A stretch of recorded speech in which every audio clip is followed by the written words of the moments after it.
We've got a special guest joining us today. You know him, you love him. He played for your Los Angeles Dodgers. He's currently an analyst for Sportsnet LA. Jerry Harrison Jr. is joining us, stepping into the Dodgers dugout today. What up, Jay Hair? What's going on, brother? How you doing? Hey, I'm doing great, man. I've had a little time to process this loss. I mean, the Diamondbacks look like a pretty good team. It's nice to see the Astros lose. America won yesterday. See Corey Seager back in the World Series. But we want to start right here. Now we've had some time to unpack this loss. You've seen the Diamondbacks play well.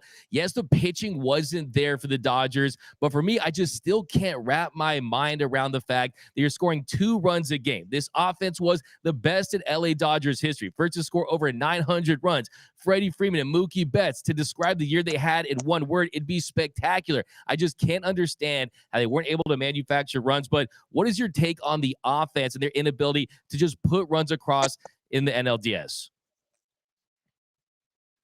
Well, you're right. I mean, they definitely scored a lot of runs during their over 900 runs, a Dodger record. It was they weren't unable in that short series. It became a series, just 3 games against the D-backs. Especially, they were very familiar with the D-backs. They know what he was going to face or how they're going to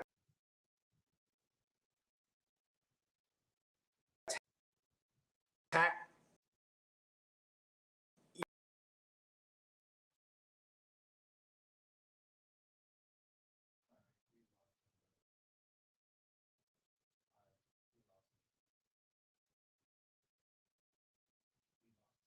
Oh, so we're gonna get Jerry Harrison Jr. back. Looks like we lost him. B. Guzman says, "Is this America Online?" Dodgers weren't really hitting at September. Vigil says, "Hi, Jerry Harrison Jr." So we'll work on getting Jerry Harrison Jr. back. We might push him to another day. He had to run by 11, so we're working on little technical difficulties here. But we'll just dive right into some of the topics that we're going to talk about. See if we can get him back. But let's drop those down below. My name is Doug McCain, of course. If you're just joining us here, we are rocking and rolling here on this morning edition of Dodgers Dugout Live. Looks like the camera is gone out as well. Here we go, and we're back. So yeah, we are currently working on this little technical difficulties here. Looks like the Dodgers in the postseason right here. But how are you, D-Mac? I'm doing good. I'm doing better. I think this Dodgers team has a lot to play for, a lot to prove in this offseason. We got Bob Melvin to the Giants. That's from Julian Hernandez. We got ask him if Cody Dodgers got good at the last day of the season. Yeah, absolutely. What up, fellas? What up, D-Mac? What up, Joe Mom? We got Justin Lamas, Texas shortstop, really good. Can you imagine him in Dodger blue? Yeah, we're going to talk about that. If we can't get Jay Hair back, which we might push him to another day if we can't figure out these technical difficulties. I'm not sure if you guys can see me right now, but we are working on it. But yeah, I mean, seeing Corey Seager have the success that he had in this series, it's interesting. It really makes you wonder, did the Dodgers do enough to try to retain him after 2021? Now, I do want to mention one thing, is that it's very interesting how the narrative quickly changes, because entering last night's game, Corey Seager was 5 for 26 in that series. Then, of course, he had the 3-hit game yesterday. He was phenomenal. He did a great job getting clutch hits and really pushing that team over the top. And also, you have Adolis Garcia. Adolis Garcia was phenomenal as well. And you just want to see the Dodgers have similar performances. Guys that can step up in those situations. Guys that can put teams on their back in October when it matters most. So that's something I'm looking for. Guys like that. Guys that play with that dog. It just doesn't feel like you have those guys on the roster that are doing it in the postseason. It just hasn't been the case. But let's go back down below in the comment section. Hear what you guys have to say. We got B. Guzman. What are your thoughts on Dusty Baker retiring after this season? Yeah, Dusty Baker, what a baseball life. What a baseball career. Say one about the Houston Astros. He went in there. He got himself a World Series ring. He's been a career Dodger, a career manager that's had a lot of success. So, yeah, I wish him nothing but the best. He's definitely a legend. I definitely think he deserves Hall of Fame consideration. I definitely think he should be in the Hall of Fame one day. Of course, let's not forget, too, that he was the first recipient of the high five, thanks to his teammate Glenn Burke, after he hit his 30th home run to finish off the 30 home run quartet. So, yeah, definitely having a a player that had a great career. He's had a great managerial career. Of course, I remember him as the manager of the Giants for so many years. So, yeah, Dusty Baker, wish him well, of course. Last night, though, I think the first thing we should talk about today, once we get rocking and rolling, I think we're going to have to reschedule Jerry Harrison Jr. We appreciate him joining us today. We just had some technical difficulties in this one. Had a lot to talk to about with him, but unfortunately, I'm going to have to probably push that one back as he had to run. So we'll end up really talking about, first and foremost, Corey Seager, because I see that as the main topic of discussion with Dodger fans right now. And Dodgers fans, in hindsight, thinking that this franchise should have done more to try to retain Corey Seager, a player that they drafted, a player that won Rookie of the Year, became a multi-time All-Star, won the World Series MVP. Should the Dodgers have kept Corey Seager? Well, it's interesting because they did try to keep him. They were at the table. They didn't have a seat at the table. Only issue is the Texas Rangers, they wanted him really bad. The Dodgers wanted him bad. Rangers wanted him really bad. The Rangers made him a Godfather offer. I'm going to make him an offer you can't refuse, right? They did that. They made him a Godfather offer. And just kind of rewinding here in Corey Seager and his history with the Dodgers and that pursuit, in the spring of 2021, it was reported that Seager turned down an 8-year, $250 million extension to stay in Los Angeles. So what's the point of even attempting that is my question. He's represented by Scott Boras.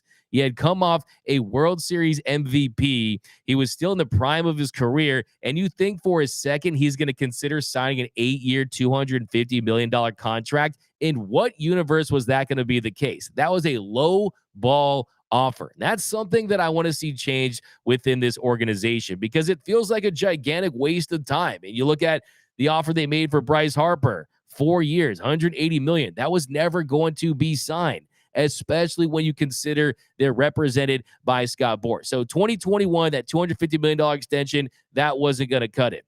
And then you look past that, well, what was the offer after the 2021 season? How high did the Dodgers go? Well, I went back and I found this tweet from John Heyman who tweeted out, Dodgers made solid effort to keep Corey Seager, but his $325 million Rangers deal has no deferrals and is front-loaded about $140 million in first 4 years.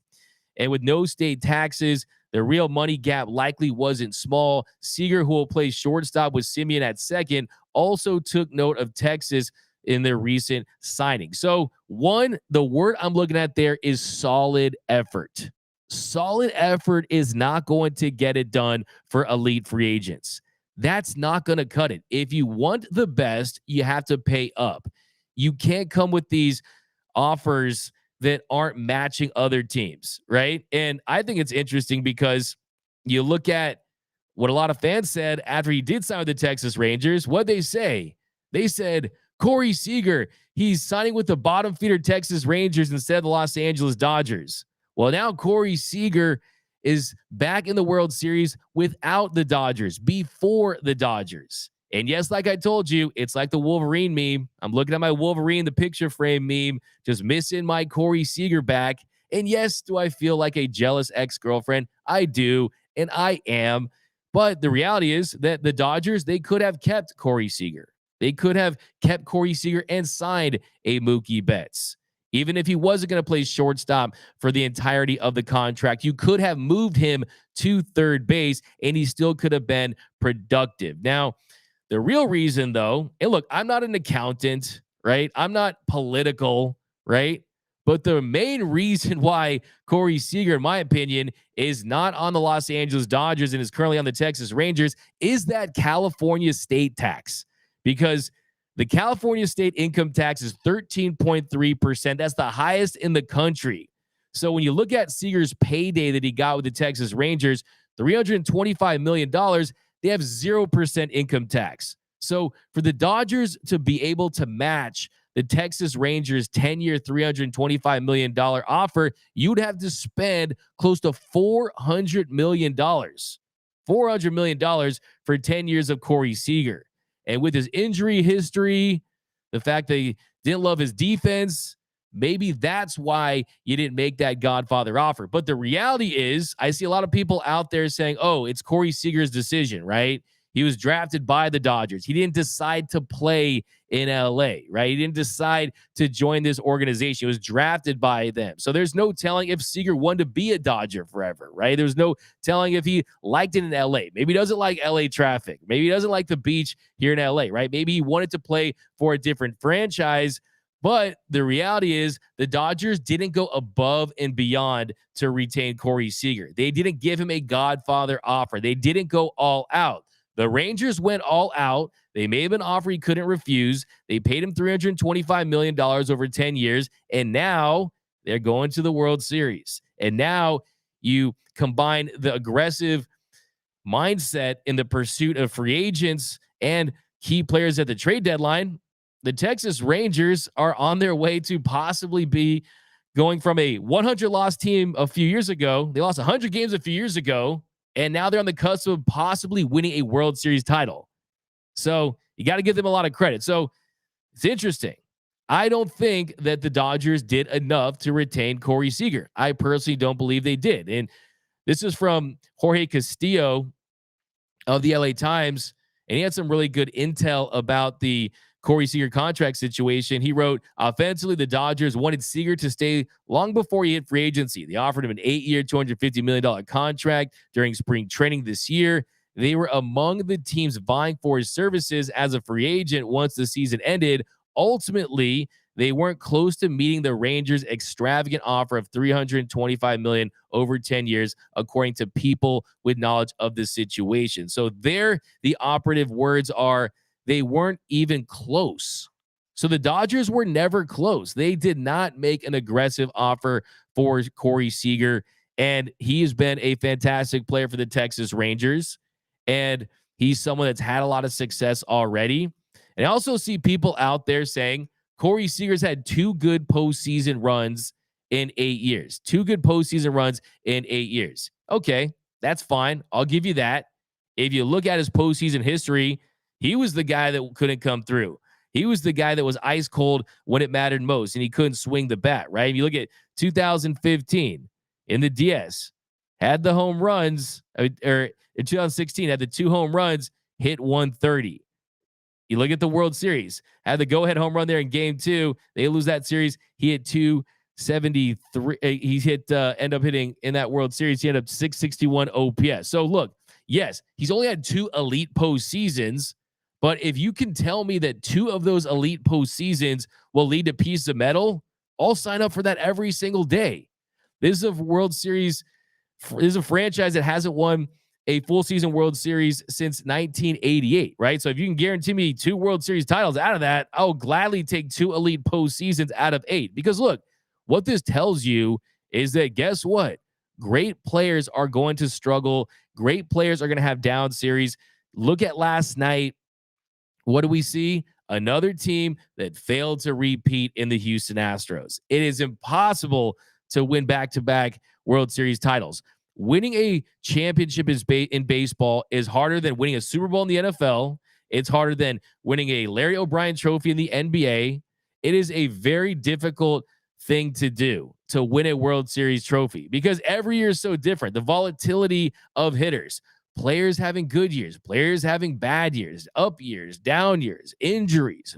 Who do you hit on as far as the farm system, guys coming up in your system? So there's a lot of moving parts in baseball, and that's why it's very difficult. But yeah, I want to get your takes down below on Corey Seager. Should the Dodgers have done more to keep Corey Seager? That is the big question at the moment, because there's a lot of Dodgers fans that, yeah, we're happy for Siegs. He's in the World Series. But Corey Seager is in the World Series and playing in the Fall Classic before the Dodgers. With that Texas Rangers team, it looks like that him and Garcia and the rest of that squad is on their way to possibly winning a title. So let's go down below in the comment section. Give me your thoughts on Corey Seager. Like I said, sorry about the technical difficulties, and Jerry Harrison, we're going to try to get him back later on in the week, but appreciate Jerry Harrison for joining us for a question there. That was awesome. IB Strokin says, what up, Dodgers fan? What's the word, Bird? What up, IB Strokin? Christian Paul, you can apply that same logic to Mookie. Yeah, absolutely you can. And look, there's a lot of domino effects out there. I had one of my friends call me and he wanted to talk about Corey Seager yesterday. I had a friend who texted me the longest text message, man. This thing was 3 paragraphs. It was like his senior thesis. And his theory is that the domino effect of Trevor Bauer and Trevor Bauer getting suspended. If Bauer doesn't get suspended, then do the Dodgers push for Max Scherzer? If you don't get Max Scherzer, you don't get Trey Turner. And then does that change your pursuit of Corey Seager? Because are you going to be that aggressive with Corey Seager knowing you have Trey Turner for one more year? It's an interesting theory, but I can tell you that the Dodgers didn't go after Max Scherzer because of what happened with Trevor Bauer. They went after Max Scherzer because of what happened with Dustin May. Dustin May suffered a season-ending injury. He had Tommy John surgery. That's why they were trying to bolster that pitching. Also, this is pre-expanded postseason when you could get more value at the deadline. You didn't have 12 teams. You had 10 teams. So that's when Andrew Friedman was more aggressive. But it's an interesting theory. I, too, own a tinfoil hat. I totally get that. But I don't think that is really what happened. I don't think that's the crux of it. But down below, Rangers choking the World Series like in 2011. That's from Showtime fans. BC, finally we get a stress-free World Series without the Trastros. That's from BC. Look, I did pick the Trastros to make it to the World Series, and I had them facing the Dodgers. And look, that's an Astros team who, say what you want, they're in the conversation for the model franchise of Major League Baseball. But as good as the Astros have been for the last 7 seasons, multiple World Series titles, won a World Series, they have one legitimate World Series in this run of 7 years. That tells you, that exemplifies and illustrates how hard it is to win in Major League Baseball. I see people out there thinking you can roll out of bed and build a World Series team. Oh, the Phillies have the formula. The Braves have the formula. The Astros have the formula. If it was so easy, trust me, these guys would do it. If it was so easy, and Andrew Friedman knows, okay, sign 2 starters, signed a couple relievers, signed some impact packs, it would happen. But what you can't quantify for, and the variable that's tough to assess is, like I said, players having up years, players having down years, injuries, who's available at the trade deadline, right? So there's a lot to it. But let's go down below in the comment section. I want your thoughts on Corey Seager. Tony Yanez, Seager is gone, move on. So I see people out there, that's the parroted take that I've seen for Sony. Seager's gone, move on. Yeah, I get it. Sure, that's fine. I'm okay with that. But it's what can we learn? I'm not a big blame game guy. I'm not the blame game guy. Trust me, I'm not the blame game guy. I'm a problem solver. What can the Corey Seager situation teach us about the future? What can the Corey Seager situation do to help us avoid seeing Seager help another team win a World Series title? Okay, what is that like? And I look at Will Smith. Got to try to retain Will Smith. Walker Buehler, if he has a good year next year, got to keep Walker Buehler. At some point, you want to try to retain your homegrown talent because otherwise, everyone else is benefiting from it, right? Everyone else is benefiting from it, right? It's like you raise the kid and he has success, and then he goes on and he has success with another family, right? I mean, you can't keep doing that. If you're going to continue to produce in your farm system and have that sustained success, you want to be able to have these guys in your own organization having success with your team because you're the team, you're the guys who put in all the work, right? You helped him get to where he's at. So look, I think you also have to factor in that if you do bring back Corey Seager, you probably don't have Freddie Freeman, right? And I think only time will tell. Corey Seager, if he gives them a World Series, if Corey Seager wins the World Series MVP and he goes into God mode again, it's worth every single penny of the 10 years and $325 million, right? If he doesn't, even so, he was really one of the biggest pieces as far as that organization's roster build. Because you went out there and you spent big money. You got Marcus Semien, right? Even you went, you signed Jacob deGrom. You traded for Max Scherzer, right? But still, Adolis Garcia is the one that's going crazy. He's the one that really is carrying this team. So you can't do it all by big money free agents, but the Texas Rangers are proving that if you are aggressive, not just in the offseason, but during the season, signing players and trading for players, right? also going out there and getting Bruce Bochy.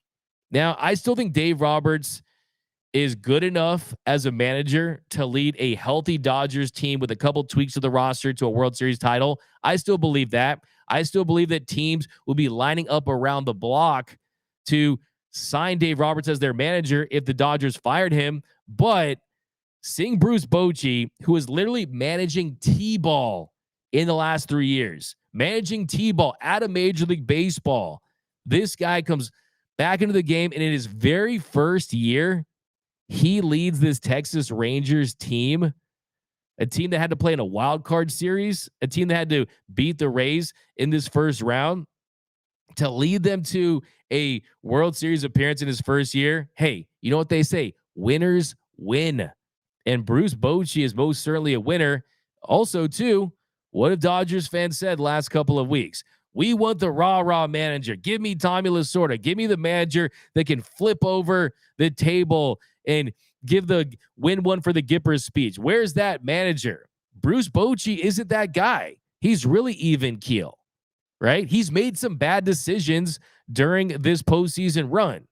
But at the end of the day, if you put together a roster of players that can hit consistently, guys who can perform in the postseason on the mound, you can overcome managerial mistakes. You can overcome those sort of ordeals, and give this Rangers team credit. They have made adjustments at the plate, right? They have had a lot of success. So I do think the Dodgers could learn a lot from this Texas Rangers team. I do think that, yes, the San Diego Padres are a cautionary tale, but there is no reason right now that the Dodgers don't have a team that looks like the Texas Rangers.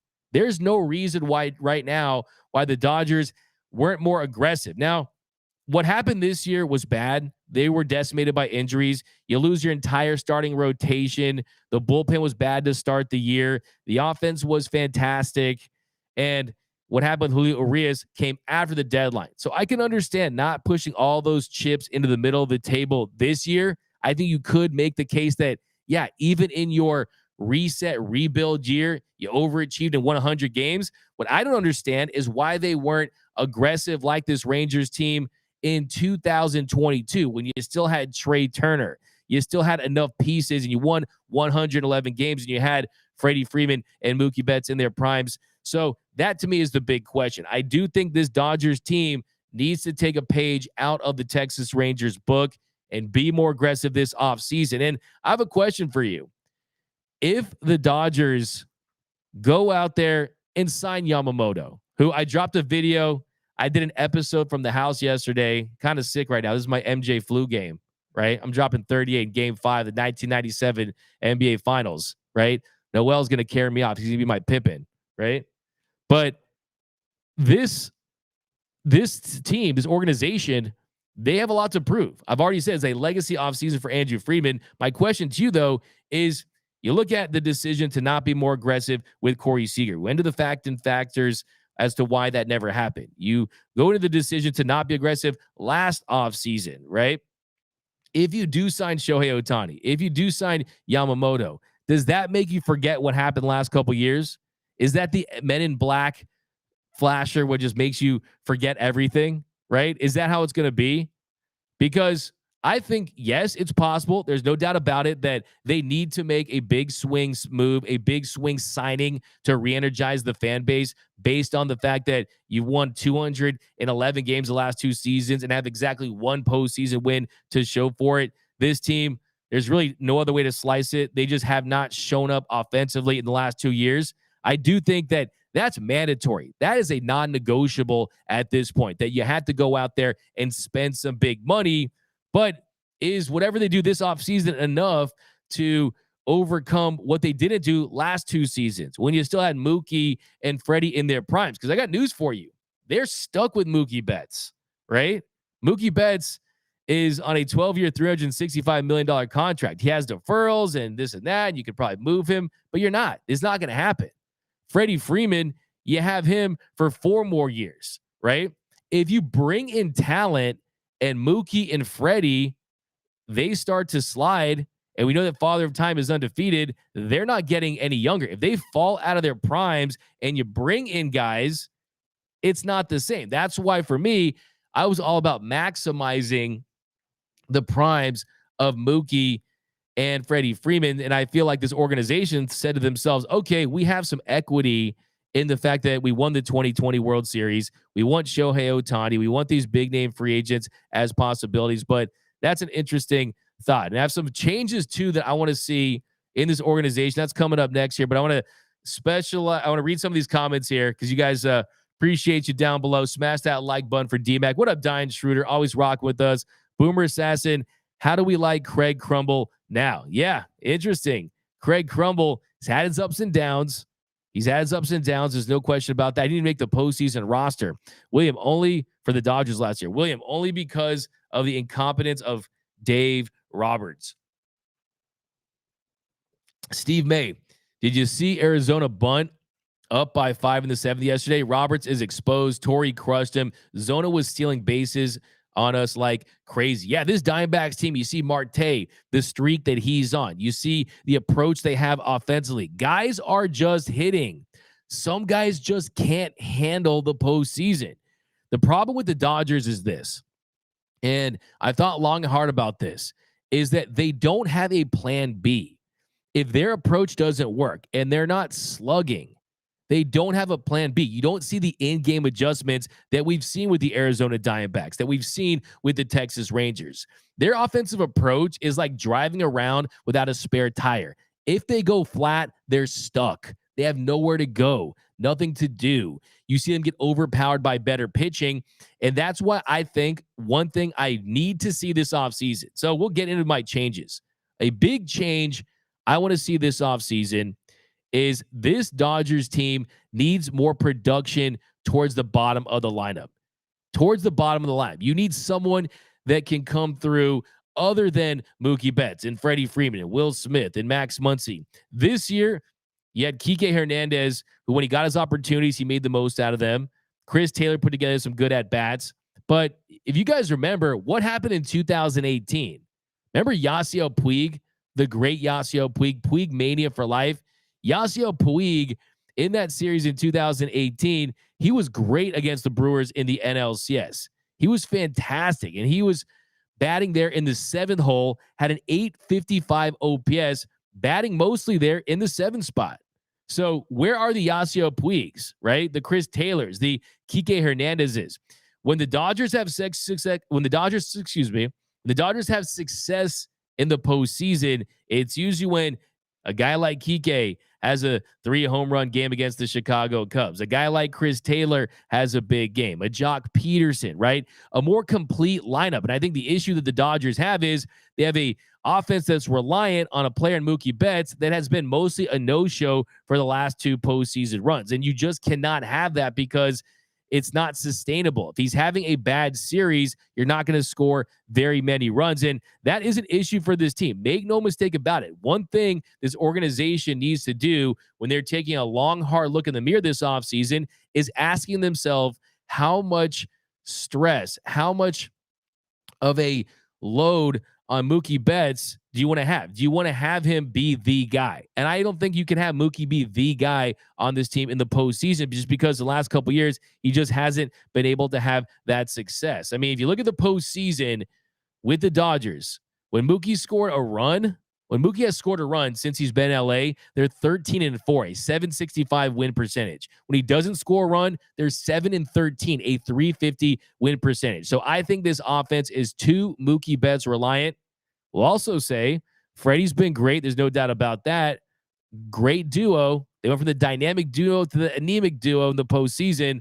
But Mookie did have his best postseason success when he was playing with Corey Seager there in 2020. So that's some more fruit for thought there. But yeah, I want to see him go out there, add some pieces that aren't those first-tier guys as well. Go out there, get a Jorge Soler. Get someone that you can have success with down the line that can be dangerous. And yeah, is it a James Outman? Yeah, sure. He had success in the regular season. He's someone that could be a long-term solution in center field, but he didn't show up in the postseason. It's a very different game. Talk about Jerry Hairston, the guy we were talking about, we're going to talk to today. Jay Hair, he had a hit in his very first postseason at bat. Jay Hare in his very first World Series game against the Philadelphia Phillies in Game 2 of the 2009 World Series had a base hit off of Pedro Martinez, right? You have to be built differently. You have to have that postseason DNA. And I think for this Dodgers team moving forward, looking at the Garcias, the Martes, the Seagers, the guys that are having success, yes, you're not always going to have success in every single series, but you can identify the swings that you can make adjustments with, swings that are going to play up. Jason Hayward has been a terrible postseason player.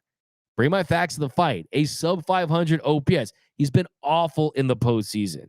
He still started 2 games with the Dodgers. He shouldn't have been starting those games. I'm here to tell you that. I don't care how that swing has been reworked, but facing postseason pitching, you're usually facing better pitchers and also the nerves. Nerves are real. The intangibles. It's tough. But let's go down below the comment section, hear what you guys have to say. Drop your thoughts on Corey Seager. Should they have been more aggressive in getting him? Look, it's fair now. Hindsight is 2020. You know, the hindsight hyenas are out there criticizing the move to not sign him and not be more aggressive. But no one knows what Corey Seager was thinking, right? No one knows. This is the billion-dollar question with Corey Seager. Is if the Dodgers offered him $400 million and the Rangers offered him $325 million, would he have accepted the Dodgers offer at 10 years, $400 million? If the answer is yes, then the question becomes, if you're the Dodgers, do you want to hitch your wagon to Corey Seager as your highest paid player, right? Because then you're looking at a Corey Seager, Mookie Betts 1-2 punch as your core. Can that win World Series titles? I think it can. I think it could have. But I think Shohei Ohtani was always the North Star, was always the big white whale for this Dodgers team. Maybe if Corey Seager had a successful 2021 postseason in which he didn't, maybe there's more momentum. Maybe they do consider giving him more money and making a better offer, but he had a down 2021 postseason. And if you're the Dodgers, you're sitting there saying to yourself, well, Seager had one good postseason run. It was in 2020 in a shortened season. He's been injured throughout his career. Maybe let's just let him walk. We have Trey Turner. That was the big domino. You don't make a trade for Trey Turner unless you have intel knowing that it's a pretty good chance that Corey Seager is going to test the waters. Because if you're Seager, you don't make Scott Boras your agent unless you want to get the most money you possibly can. He wanted the biggest bag, and that's what he did. So, yeah, we could talk about this all day as far as Seager goes. But I think at the end of the day, if they make the moves now and you sign Ohtani and you're aggressive and you fix this roster and you have more success next year, then I can live with it. But if we have another offseason where we see Ohtani sign with the Giants or the Mariners or another team, we sign Yamamoto, sign with the Mets, and they're basically running it back with no big signings, then I'm really going to start to question the motive and the priority for this organization. Because, hey, the Dodgers, they're worth over $4 billion, right? This is an organization that prints money. This is an organization that makes almost $600 million in revenue, okay? So they make just about as much money as any franchise. Only the New York Yankees are worth more and have more revenue. This team should not have Miguel Rojas as their shortstop. Hopefully Gavin Lux can step into that role. But Bochy is a baseball god, V-Track, BC. We'd have like 3 or 4 World Series with him at the helm. I was actually just going to ask that question. How many more World Series do you think that the Dodgers would have with Bruce Bochy at the helm? Look, winners win. And it's tough. It's tough because there's so many intangible qualities. I still believe Dave Roberts had his best year as a manager in 2023. The confidence he gave to the rookies, navigating those injuries and getting guys to buy in and believe this was still a good team when there's a world where, hey, say what you want about Mookie Betts and Freddie Freeman in the postseason. If Mookie and Freddie even had average years this year, they probably don't even make the postseason, and we're just punting on this year and calling it a rebuild year. So they almost hurt themselves by recalibrating the expectations, and we moved the goalpost on the 2023 Dodgers because they overachieved, because their offense was so explosive. We got woo from Mattel. We got celebration time. Trash throws are done. That's from Metal Ruiz. V, can't wait to see Dave Roberts get fired. They immediately take the Padres to the World Series. LMAO. Yeah, wouldn't that be something, right? That feels like a very Dodgers thing. If Dave Roberts got fired, then took another team to the World Series. Hey, the grass isn't always greener. You don't know what you got until it's gone. There's no doubt about that. Thoughts on bringing back Belly? That's from Rez 499 USD. I think Cody Bellinger's put himself in the situation where he's pretty much a top free agent, right? And it's tough. I just don't see it. I really don't see it. I mean, I wouldn't be totally opposed to it. I still think you've hit on James Outman though. You've hit on James Outman, and the thing about Cody Bellinger is that if you look at a lot of his advanced numbers, a lot of his hard hit rates, and the BABIP numbers and things like that, he definitely had his best season in years, but also he benefited from a lot of good fortune. And I still think that he's in a great spot, but you're also going to pay him on a high note. I mean, you're not getting the 2019 Belly who slashed 320, 368, 552 with 20 home runs and 21 doubles and 17 triples. I mean, this was the current year.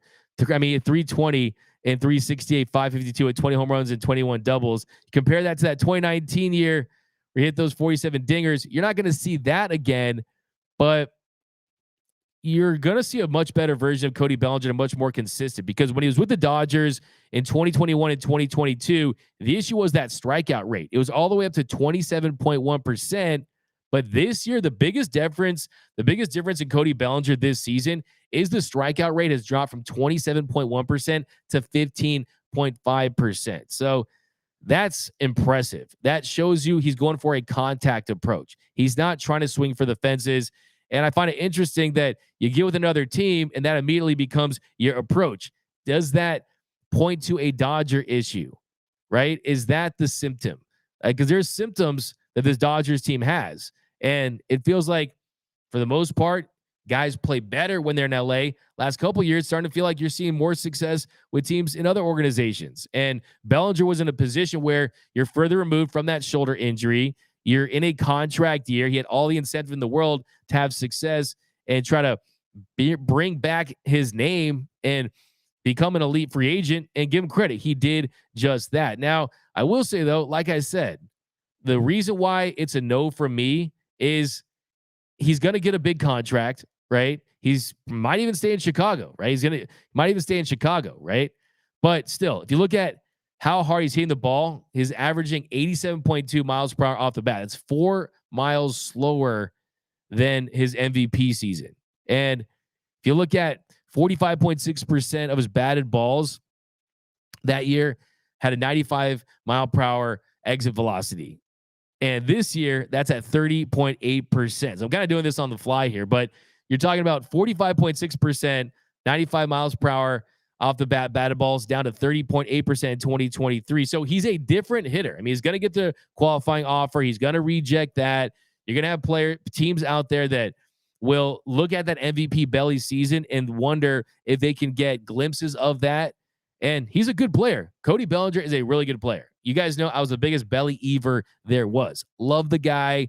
Love his energy. Great in the clubhouse. I would say he's one of the most popular Dodgers. He's a good dude to the core. Also, steps up in the postseason. The numbers in their totality aren't fantastic, but big home runs in big spots. So give him a ton of credit. Now, if you look at defensively too, he had a +4 outs above average in center field this year.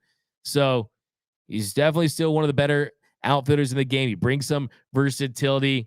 I just don't know if I want to go that route, especially when you consider especially when you look at some of his comps. So, I mean, Chris Bryant, $182 million, Brand Nimmo, $162 million, George Springer, $150 million.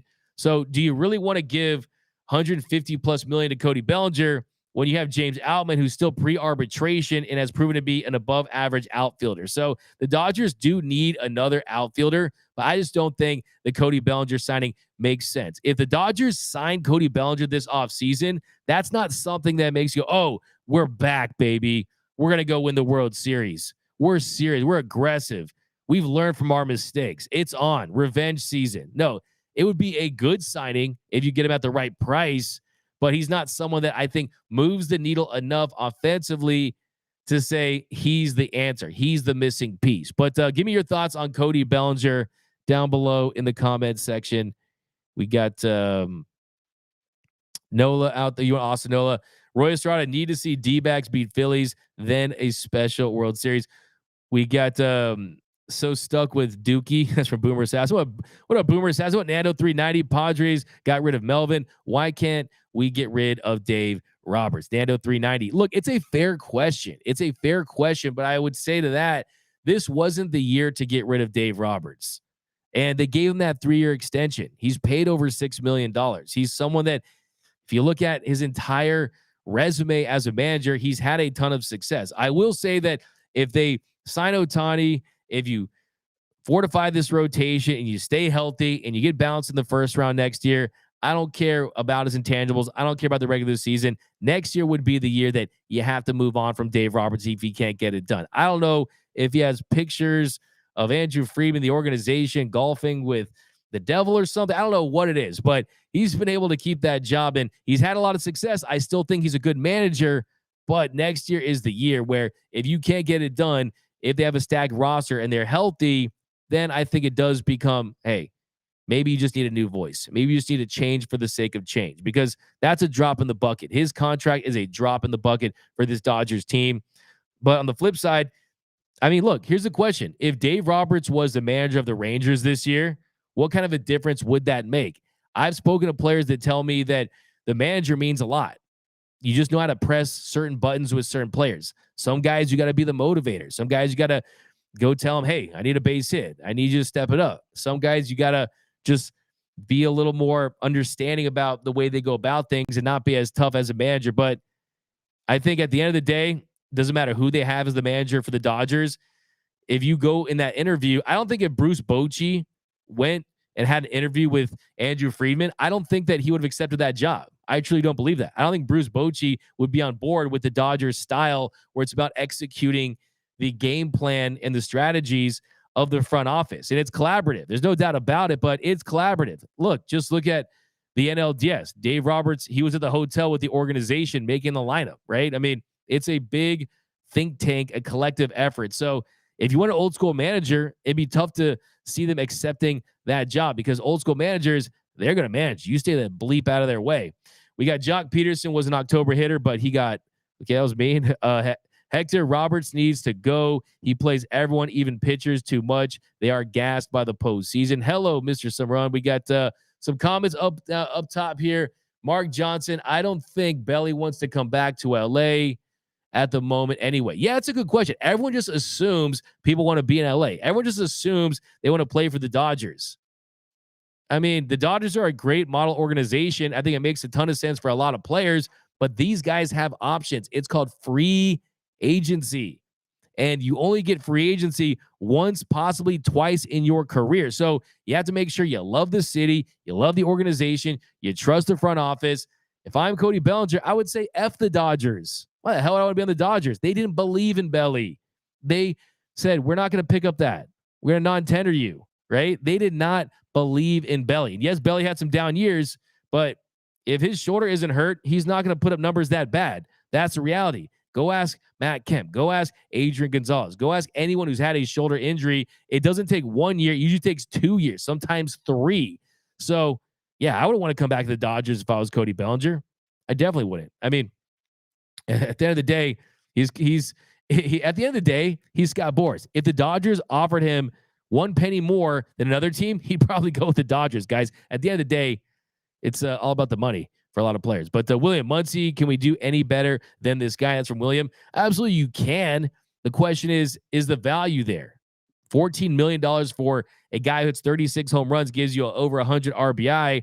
That's a good deal. That's a value. You're ending up in the green there. You're not ending up in the red. So it'll be interesting, though. I would not be surprised if they traded Max Muncy this offseason. I would not be surprised, because he still has value to another team. And maybe the Dodgers think, okay, we need someone who is a different bat in the middle of that lineup that we trust in the postseason, because Muncy's had a really good career in the postseason, but I'm trying every different option this year. And they've already told us that they're not going to make any changes to the coaching staff. You're not going to make any wholesale changes to leadership. What can you change? Only thing you can change is the roster, right? So I think Muncy can help this team, but I would explore possibilities, because if you get Shohei Ohtani, he can't be a DH. At the end of the day, your defense is going to suffer with Max Muncy at third, and every single defensive metric points to that. So I wouldn't be against it just because he's not a great fit on this team. I think Max Muncy is a great hitter. one of the most dangerous hitters in the sport. And another team could see that and have him as their DH. The only problem is he's a DH playing third base. I don't think he would fare much better at second base either. I truly don't believe that. I think the Dodgers are going to go out there and try to solidify that position as well. Lynn sucks. That's from Boomer Assassin. Mike Rogers says the manager matters. Bochy, another World Series. It does matter. You can't overemphasize it. It can't be understated.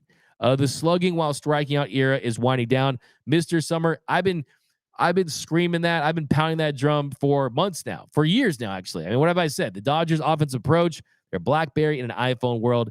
They haven't adjusted.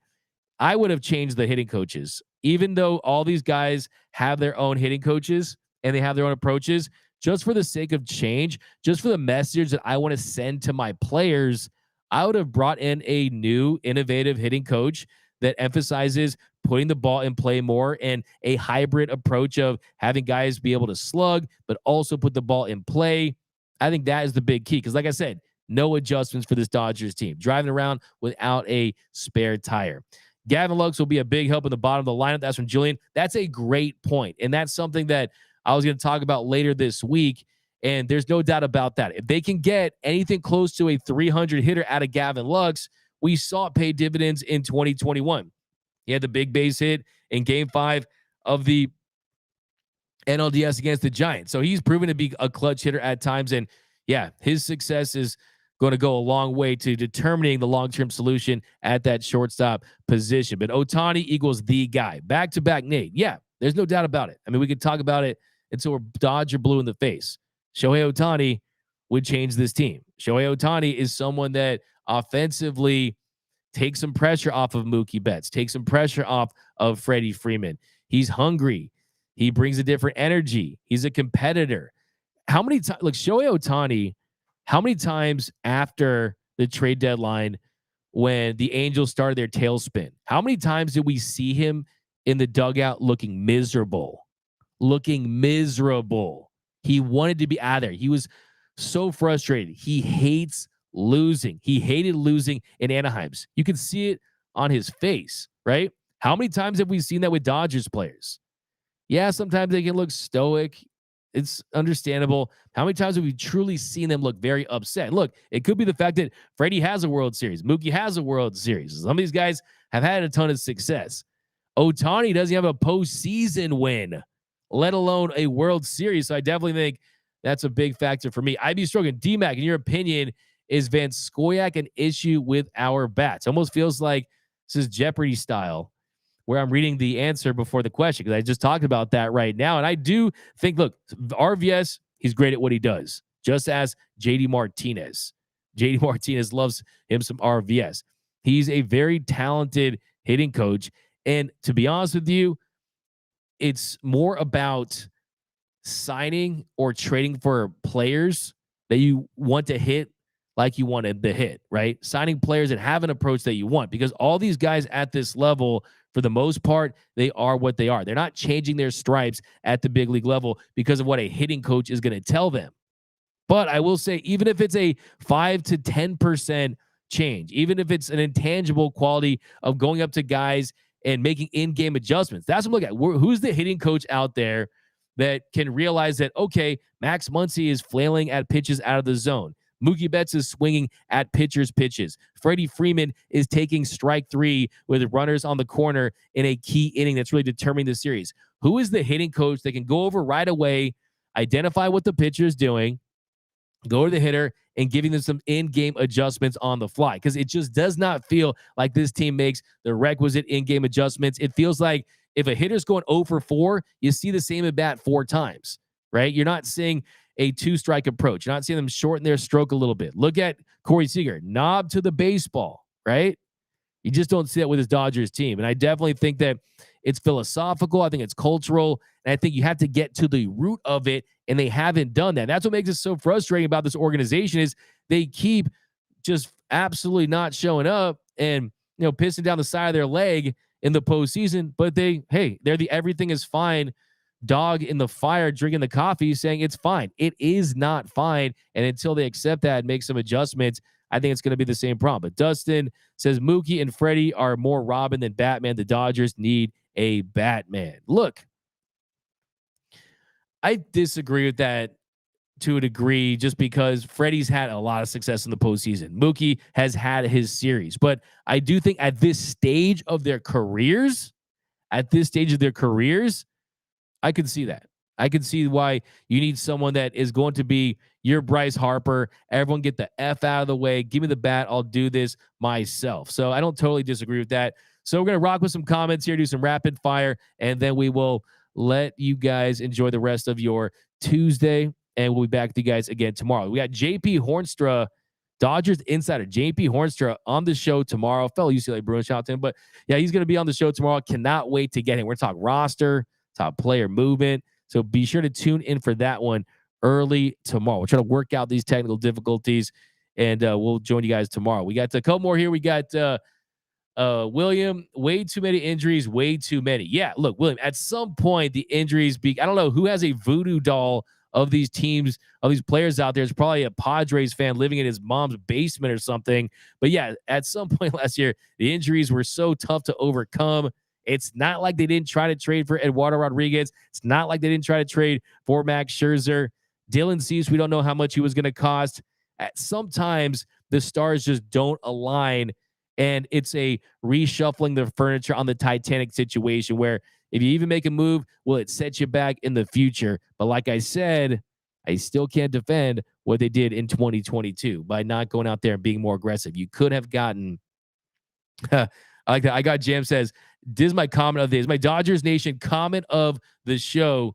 I got Jam says, Jerry Harrison is running wind sprints in his backyard to be ready for next season. Yeah, I'm sure he's already on his fourth hole on the course right now or doing some exercising too. But yeah, Jay Harrison, man, I'm going to try to get him back later in the week.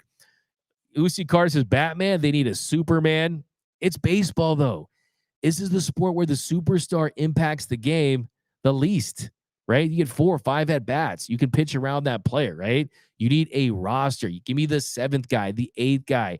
Give me starting pitching that can go deep into games. We're going to focus on that tomorrow, too. Another big change is the starters want to go deeper into games. But a couple more here. We'll let you guys roll. We got to just give Ohtani $500 million, then he's all your dot. You got to proofread this stuff on the fly. Nando 390, AJ Preller got bigger balls than Friedman. Belly is gone. That ship has sailed. That Dave S. I agree. So you don't want to get back with that X. I mean, I love me some Belly, but nah. I be stroking. I'm telling you guys, it's a Van Scoyac issue. Melvin signed with the Giants. Is that official? Interesting. Is that official? Trade for Randy Rosarena, JR. I'd be for that. Give me Randy Rosarena all day, every day. We got wait 32 years for another World Series ring. Davis, Ohtani, Yamamoto to the Dodgers. Get ready. D-Mac, in your opinion, is Van Scoyac. So I got some of those. Got a super chat here from our friend Johnny Owen, Giants King in on Yamamoto. Yeah, a video I dropped yesterday. I went into that. Basically, Farhan Zaidi scouted Yamamoto by himself. And the word on the street is, within the industry, is the Giants will not get outbid for anyone. So we talked about that 13.3 income tax and those issues, those obstacles. How much will the Giants overpay to get their guy? I'm telling you, the Giants are a massive threat. This is a Dodgers-Giants competition this offseason. Who gets Ohtani? Who gets Yamamoto? So it's definitely one of the big storylines this year. How aggressive will the Giants be? How will that impact the Dodgers this offseason? What I tell you last year, I predicted that Carlos Correa was going to end up with the Giants. He almost did. He did for a couple seconds. And then Arson Judge, I was happy about Arson Judge going to the Giants because that would have taken them out of the Ohtani sweepstakes most likely. But you got, who said some of the D-Mac is Friedman 2.0? J. Ramirez pitching, hurt, hitting, hard to hit from behind, 199. Yeah, there's no doubt about that. There's no doubt about the fact that when you go to the plate, you're already down 6-0. You're already down 3-0. Then you start pressing. But what's your excuse for game 3? You had a rookie pitcher on the mound for the Diamondbacks. They had the top of their lineup go 2 innings. They didn't get anything. So what's your excuse for game 3? That would be my question there. But that's going to do it for this episode of Dodgers Dugout Live. We'll be back tomorrow morning. Like I said, JP Hornstra, Dodgers insider, joined the show. Very excited to talk to him about this roster moving forward. Remember, nothing brings us together quite like Dodger baseball. My name is Doug McCain. You can follow me on X and Instagram at DMAC_LA. If you haven't yet, be sure to subscribe to the Dodgers Nation YouTube channel. We are not taking one day off this offseason. Rumors, news, all things Dodger baseball, you're going to find it right here. So if you're not subscribed, be sure you are subscribed, because we're doing giveaways all off season long. We just gave away that towel, the giveaway. The person's probably wiping their tears still with it after what happened in the NLDS. So be sure to subscribe for those giveaways. See you guys tomorrow. Remember that it brings together quite like Dodger baseball. And until next time, think blue.